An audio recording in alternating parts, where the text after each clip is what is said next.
It's TK Irish from the Camp Kennerk podcast on Sunday morning. And what do we mean on Sunday morning? We're talking college football. That's right. We have been doing a lot of exciting things this season, and now we're at the final game of the championship, and it's going to be a great, great game. It's going to be a Donnybrook because we got the Indiana Hoosiers in there.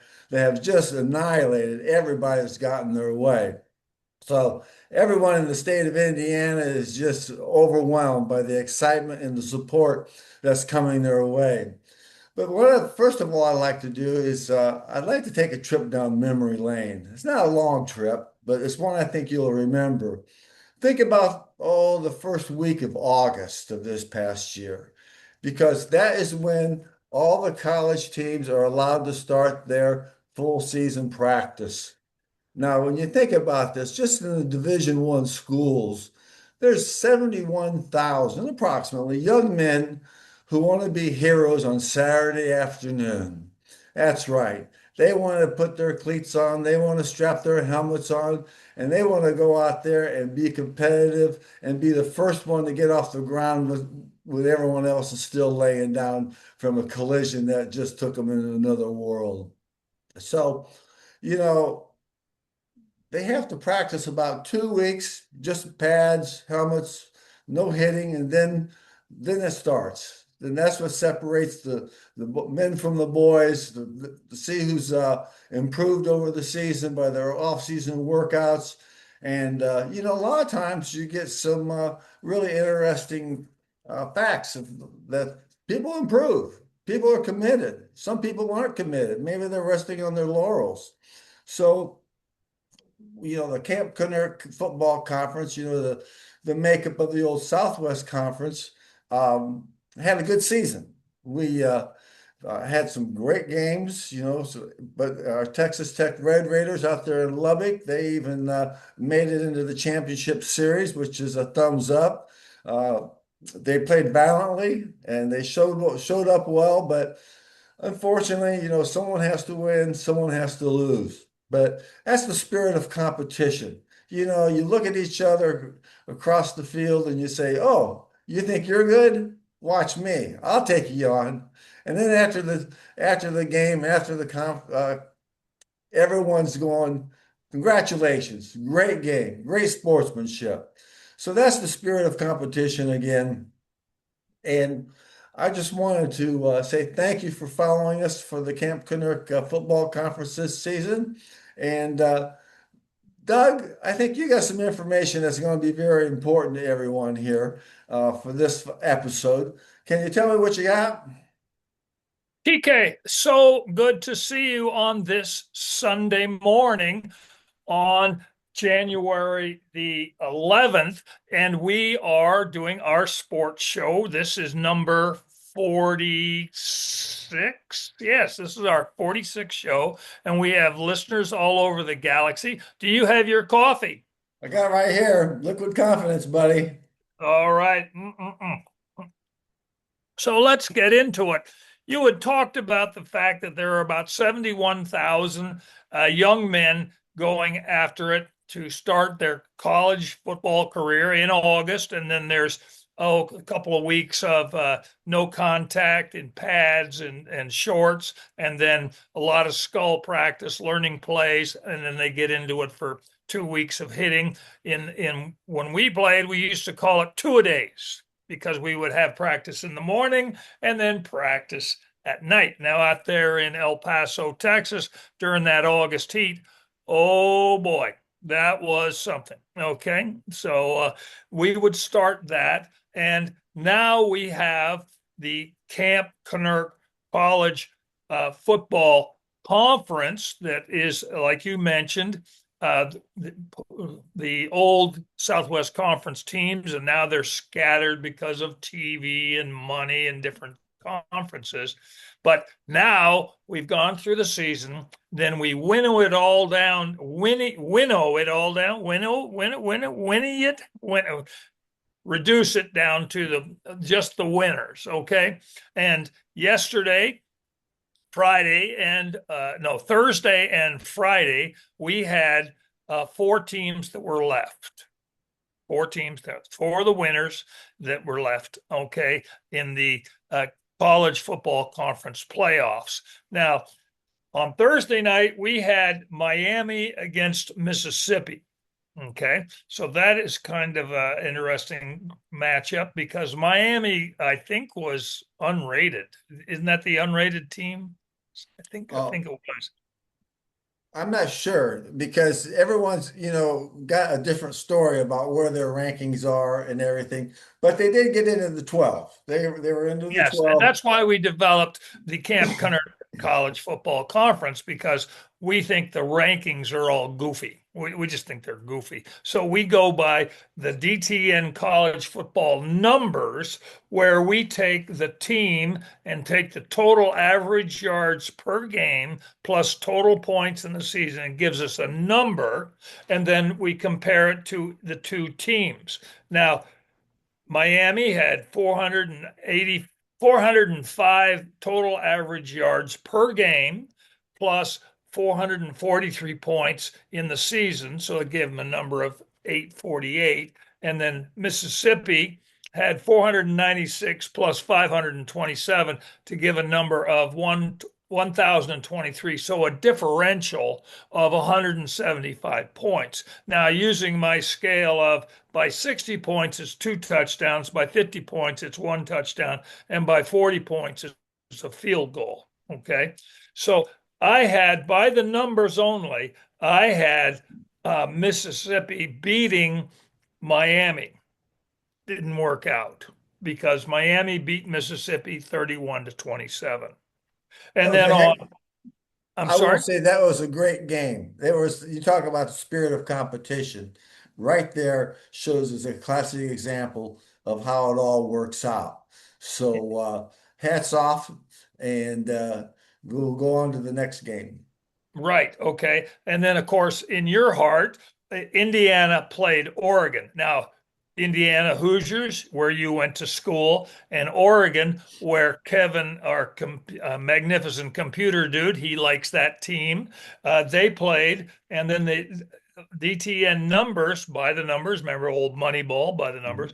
Mhm. Indiana had 468 total average yards and then 583 points to give them 1,051 points.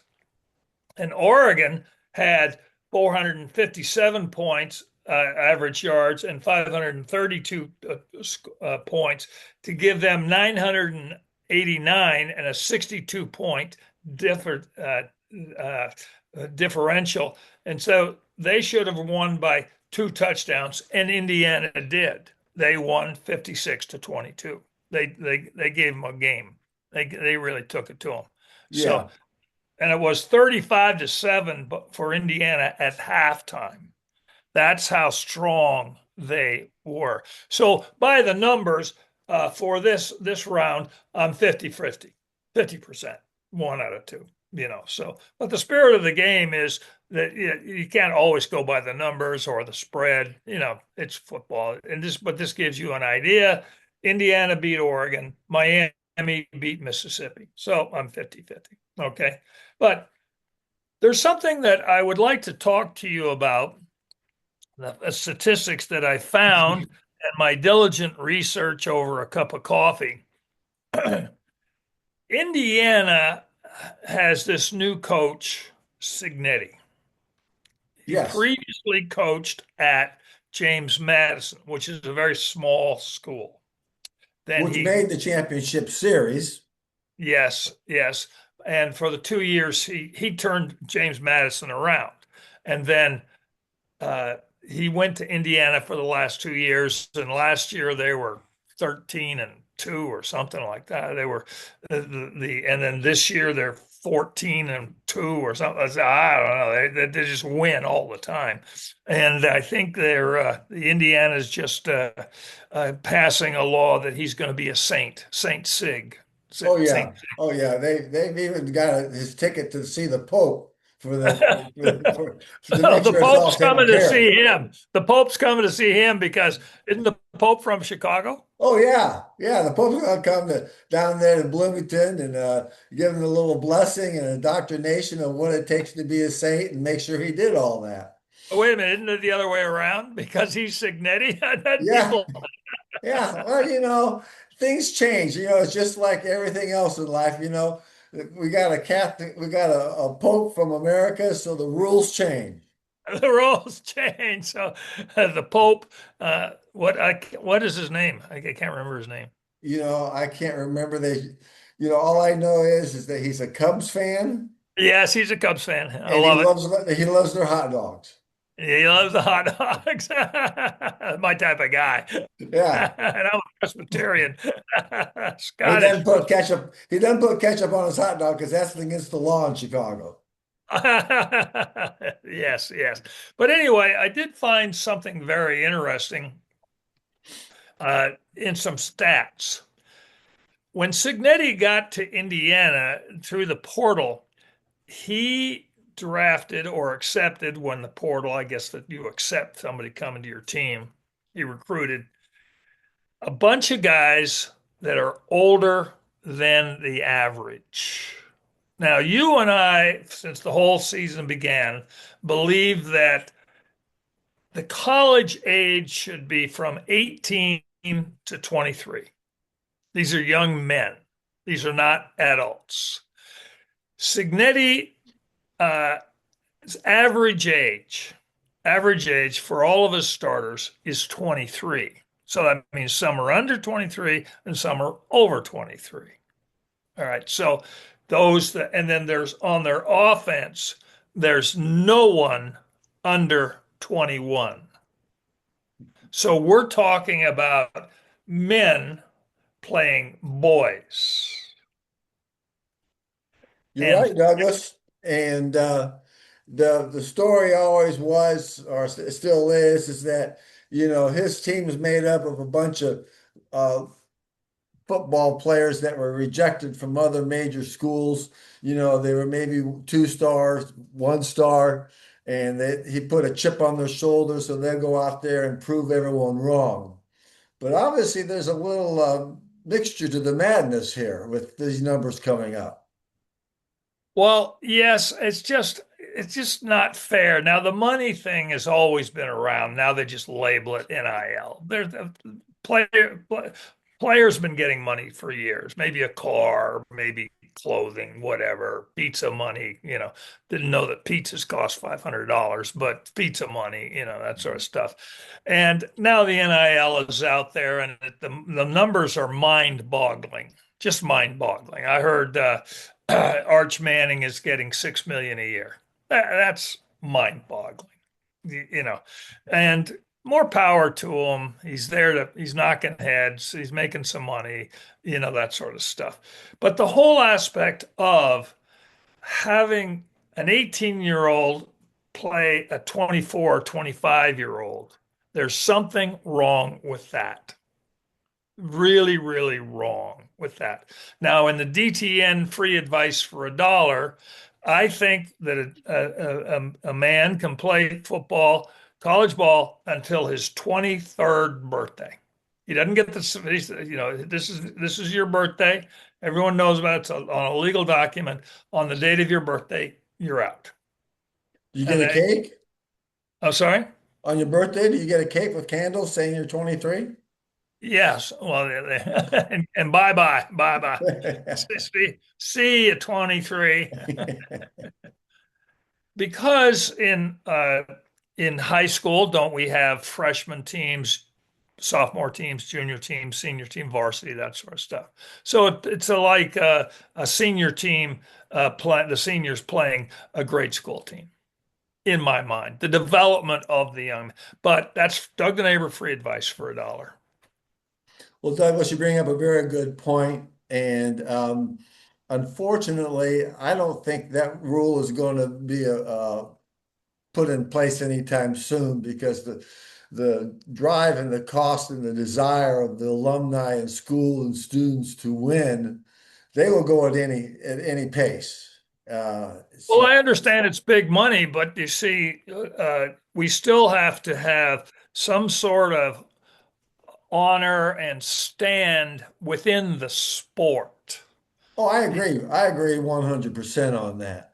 Unfortunately, what's going to happen is if your team is in the top 10, they're going to nix that rule. But if you're in the bottom 25, you'll say, yeah, yeah, that's a good rule until they get up to the top 10. And then we never said that, and that's when it becomes denial is not a river in Egypt. They just say this and they say that, Yes, but right. that's the spirit of competition.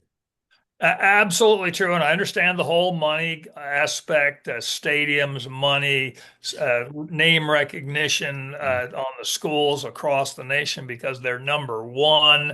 Uh, but there is that point where you have to have a stance. It's just not fair. And in sports, fair is the key word. It's Yeah. just not fair. That's all. And so, but anyway, Well, first of that all, Douglas, Holly Rose, the matriarch of college football. Have you talked to her about this? I mean, what's her opinion on how things should be handled?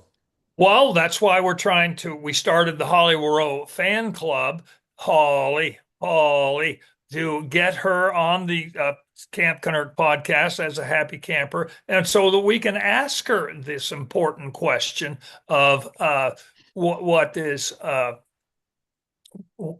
fair? What do you think is fair? And she's been with ESPN since 1995, so she wants to protect her job and that sort of stuff and say the company line, but we can speak out. And on that note, I understand that Holly did her job on these two games, the Miami Mississippi game. Did you see her in the Indiana Oregon game?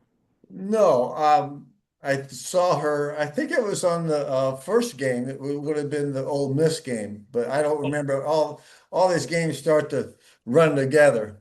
Yes, yes, that's true. Now, now that we have the two winners, Indiana and Miami, the final game is on Monday the 19th. So you need to check your local listings for that game. Yes. Okay. Check it twice because they change their minds sometimes. And then you got to go hit the wheel and find out which streaming network it is on in your area, that sort of stuff. But that's what I got for today. And let's hope that Holly Rowe will be at the championship game doing her thing because she's the matriarch of college football. Yep. Well, Douglas, it's another Sunday. It's another exciting week in front of us. Yeah, and that's all I got. So enjoy your coffee. Go Cowboys. Aaron Oh, go ball. Aaron go Ollie, brawl. Ollie, Ollie.